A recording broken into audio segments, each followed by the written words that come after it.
Hello everyone. देखिए part 4 में हमने डिस्कस किया था रिजर्वेशन के बारे में। अब हम आगे डिस्कस करेंगे free and fair election election commission के बारे में।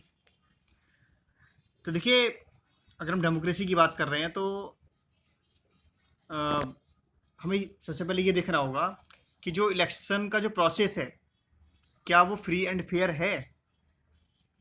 कहीं ऐसा तो नहीं कि उसमें उसको जो वहाँ की जो शासन व्यवस्था है, जो वहाँ के जो रूलर्स हैं, उन्होंने अपने तरीके से ढाल लिया है, या फिर सभी को वोटिंग राइट्स नहीं दिए जा रहे हैं।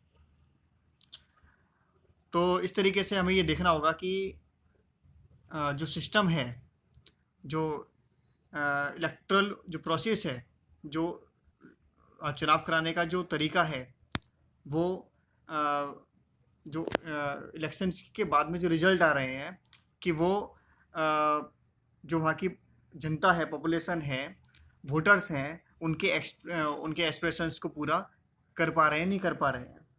कहीं ऐसा तो नहीं कि रिजल्ट जो है वो वहाँ के जो रूलर्स हैं उनके फेवर में हो, ना कि जनता के फेवर में। तो ये हमको देखना होगा। तो universal franchise and right to contest. तो सबसे बड़ी बात क्या है, यूनिवर्सल फ्रेंचाइज, क्या सभी को वोटिंग राइट्स दिए गए हैं या नहीं, ये हमको देखना होगा। क्योंकि जितने भी बड़ी हम डेमोक्रेटिक कंट्रीज़ की हम बात करें, चाहे वो अमेरिका है, ब्रिटेन है, स्विट्ज़रलैंड है, फ्रांस है, यहाँ पर काफ़ी एक लंबे समय बाद half of the population women's को राइट दिए गए, वोटिंग राइट्स दिए गए। जैसे कि अमेरिका में 1919 में जाकर वोटिंग राइट्स विमेंस को दिए गए, काफ़ी मूवमेंट्स के बाद। 1928 में ब्रिटेन में दिए गए, 1945 में फ्रांस में दिए गए, 1971 में जाकर स्विट्ज़रलैंड में दिए गए। इसी तरीके से अमेरिका में निग्रोज को राइट 1964-65 में जाकर दिए गए। तो इस तरीके से एक, कहीं ऐसा तो नहीं कि एक बड़ी लार्ज एक पॉपुलेशंस को जो है पॉलिटिकल राइट्स से, वोटिंग राइट्स से, रिप्रेजेंटेटिव्स के राइट्स से उनको उनको अलग कर दिया गया हो। तो हमें ये भी देखना होगा। तो इस तरीके से हमारा जो कॉन्स्टिट्यूशन है वो जैसे ही हम आज़ाद हुए, जैसे ही हमारा संविधान लागू हुआ, तो स्टार्टिंग में ही हमने सभी को वोटिंग राइट्स दिया, पूरी कम्युनिटी को, ऑल ऑफ द कम्युनिटी। जबकि हमारे यहाँ पर काफ़ी एक बैकवर्ड वाली स्थिति थी, चाहे वो इकनॉमी को लेकर हो, चाहे वो रिसोर्सेज को लेकर हो, चाहे वो लिटरेसी को लेकर हो। लिटरेसी रेट बहुत ही डाउन था जब देश आज़ाद हुआ। तो ऐसी स्थिति में भी हमने सभी को वोटिंग राइट्स दिया। स्टार्टिंग में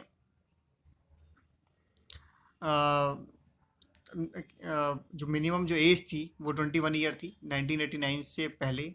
उसके बाद कॉन्स्टिट्यूशन में अमेंडमेंट किया गया और एलिजिबिलिटी जो एज थी उसको 18 ईयर कर दिया गया। अब 18 साल या उससे ऊपर के लोग वोट कर सकते हैं। तो इस तरीके से हमारे यहाँ पर काफ़ी जो सिस्टम था उसने एक जो है पॉजिटिवली काम किया। इसके अलावा हम ये देखेंगे कि अ, जो वोटिंग राइट्स के लिए जो एलिजिबिलिटी है, या राइट टू रिप्रेजेंटेटिव, जैसे वोटिंग राइट की हम बात कर रहे हैं, तो इसी तरीके से रिप्रेजेंटेशन का भी राइट्स हमारे संविधान हमको देता है इक्वली। जैसे कि हम बात करें कि सभी को वोटिंग को जो है वोटिंग का राइट्स दिया गया है, उसी तरीके से राइट टू रिप्रेजेंटेशन सभी जो है एमएलए, एमपी, सीएम, पीएम या प्रेसिडेंट बनने की जो है पावर जो है वो सभी को दी गई है। सभी को ये अधिकार है, सभी सिटीजन्स को, कि वो इक्वली पार्टिसिपेट कर सकते हैं। राइट टू रिप्रेजेंटेशन सभी को इक्वली दिया गया है। उसके लिए अलग अलग जो भी एलिजिबिलिटी क्राइटेरिया है वो अलग अलग है। तो उसके लिए जो एज फैक्टर है वो अलग है। जैसे कि लोकसभा के इलेक्शन के लिए 25 ईयर है। इसके अलावा प्रेसिडेंट के इलेक्शन के लिए 35 ईयर। तो इस तरीके से अलग अलग एज ऑफ क्राइटेरिया है। लेकिन उसके इसके अलावा जैसे किसी के ऊपर क्रिमिनल केस है, तो अगर उनको 2 साल या उससे अधिक की अगर उनको जेल हुई है, तो उनको बाहर रखा गया है, वो इलेक्शन फाइट नहीं कर सकते हैं। तो इस तरीके से उसको फ्री एंड फेयर बनाने की कोशिश पूरे तरीके से की गई है। और लेकिन हमारा जो कॉन्स्टिट्यूशन है वो इनकम, एजुकेशन, क्लास या जेंडर के बेस पर किसी के साथ भी डिस्क्रिमिनेट नहीं करता है। सभी को इक्वल राइट्स हमारा संविधान देता है। Independent election commission. देखिए, सबसे खास बात जो है हमारे संविधान के बारे में वो ये है कि हमारा संविधान जो है वो इलेक्शन कराने के लिए उसमें एक अलग से बॉडी का एक जो प्रोविज़न किया गया है, एक अलग से बॉडी उसके लिए बनाई गई है, जिसको हम इलेक्शन कमीशन के नाम से जानते हैं। और ख़ास बात यह है कि इसको पावर जो है वो कॉन्स्टिट्यूशन से मिलती है, ना कि सरकार से। कोई सरकार इसमें अपने मनमर्जी से बदलाव नहीं कर सकती। इनके जो अधिकारी हैं, जो इनके इलेक्शन कमिश्नर्स हैं, इनको अपनी मनमर्जी से नहीं हटा सकती।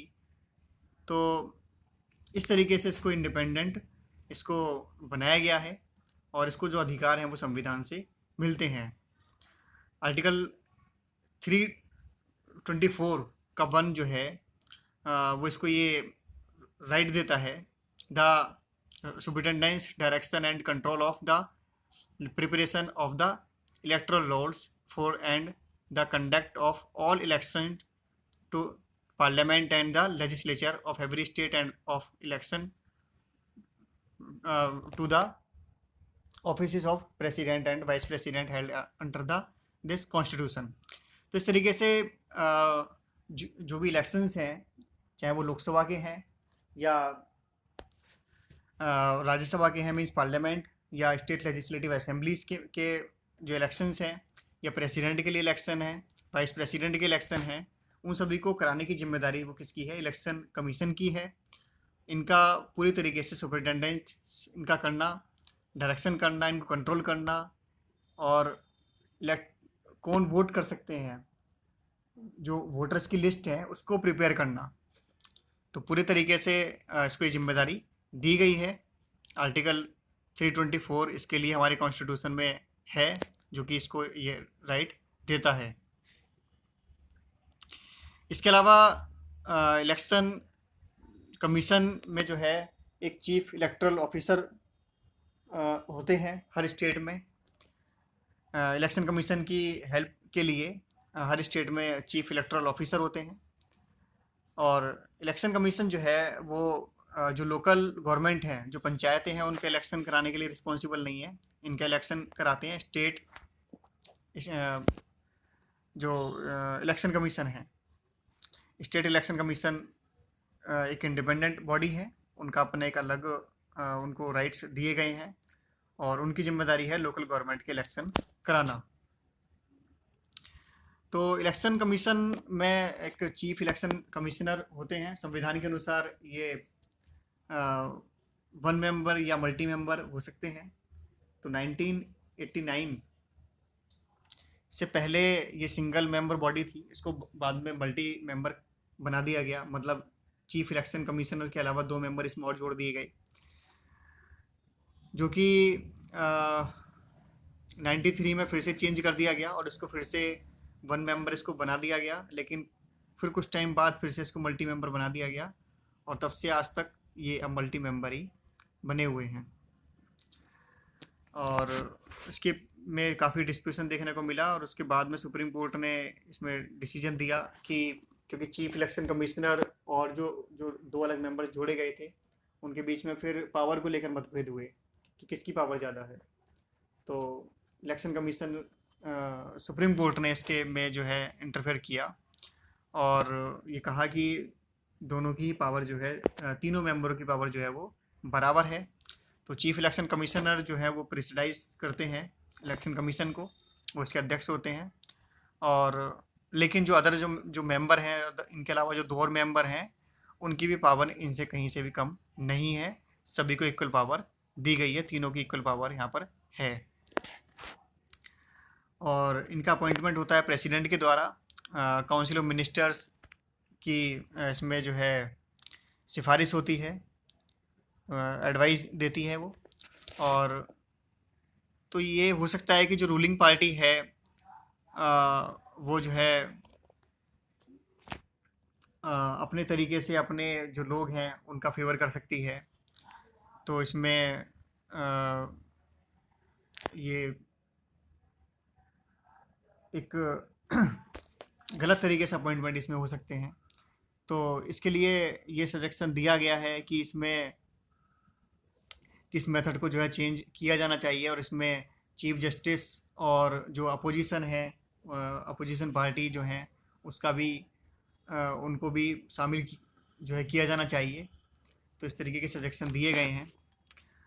और इसके अलावा जो इनका टेन्योर है वो 65 ईयर का है, या फिर 6 ईयर, जो भी पहले हो, या तो उनका 6 साल उन्होंने काम कर लिया हो, या फिर 65 साल की उनकी आयु पूरी हो चुकी हो। जो भी पहले हो जाएगा उसके अकॉर्डिंगली उनका जो टेन्योर है वो फिक्स किया गया है।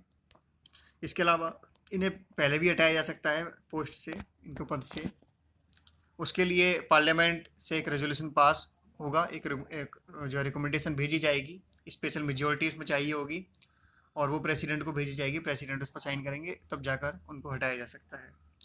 तो ये आसान प्रोसेस नहीं है, सिंपल मेजोरिटी से नहीं, स्पेशल मेजोरिटी की यहाँ पर बात हो रही है। तो इस तरीके से कोई भी सरकार आसानी से इनको नहीं हटा सकती है। तो इस तरीके से इनको पावर ये हमारे संविधान से दी गई हैं।